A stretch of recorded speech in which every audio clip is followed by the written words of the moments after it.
A happy coincidence. Couldn't be better. Good morning to both of you. Yes, Morning. Richard What Tice. a story. This is extraordinary. Look, the reality is that ITV Wokerati, the staff, right up to the very boss, Kevin Lygo, who has been caught at an event making a rude gesture to Nigel and says, don't worry, he knows how to come home from Australia in a dinghy. Actually, I thought the part of that speech that was even more shocking about Kevin Lygo, this was at an industry media event where he stood on the stage and he had a sign language interpreter with him, and he said, well, we all know the hand sign for Nigel Farage, don't we? And then did a hand sign. Nobody else would attract that sort of public criticism. So this is a deliberate attempt by the bosses at ITV, who basically, look, they've banked a lot of the advertising revenues in the first few episodes. Right? The truth is, the programme has actually now become rather dull and rather boring.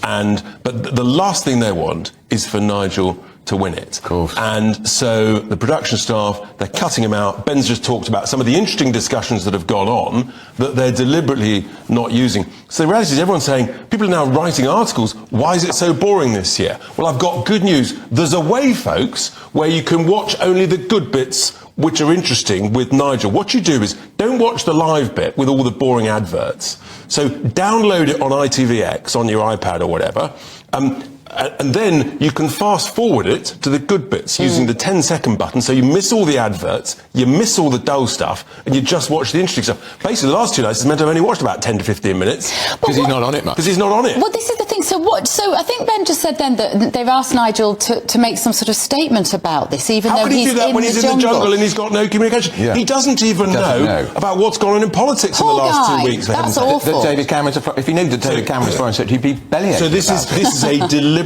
attempt in order to try and make Nigel look bad. This cameo stuff from a couple of years ago, I mean, the whole thing's a complete nonsense. It's about a word that's got multiple meanings. That's the point. Right? This is the point, and it's a really important point. People understand that. And I tell you what, if ITN News run this, then I think they will have an absolute pile-on. I think it will be just extraordinary. And it will just galvanise people to vote to keep him in. So actually more and more people should say, we're not going to have that.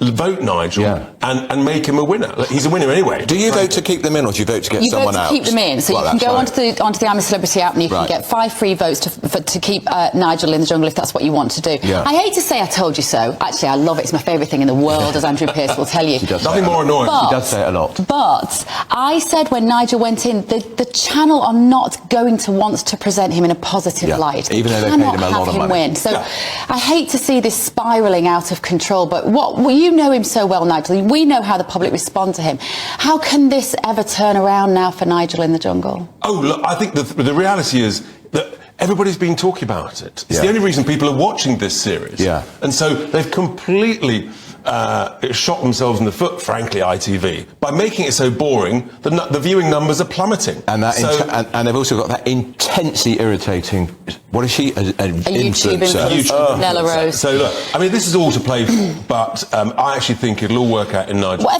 I think ITV went wrong, actually, is not putting anyone intelligent in there to have the race debates, because Nella Rose doesn't have anything. Nigel can have that debate on a slightly more intellectual level. He's got no one to spar with. He's had some good discussions with that guy from the restaurant, Fred. He's all right. They've had some good discussions, and that's what Nigel wants, a sensible, rational. And it's not as though they haven't got lots of time to talk about this stuff. Frankly, most of the time you're bored out of your brains.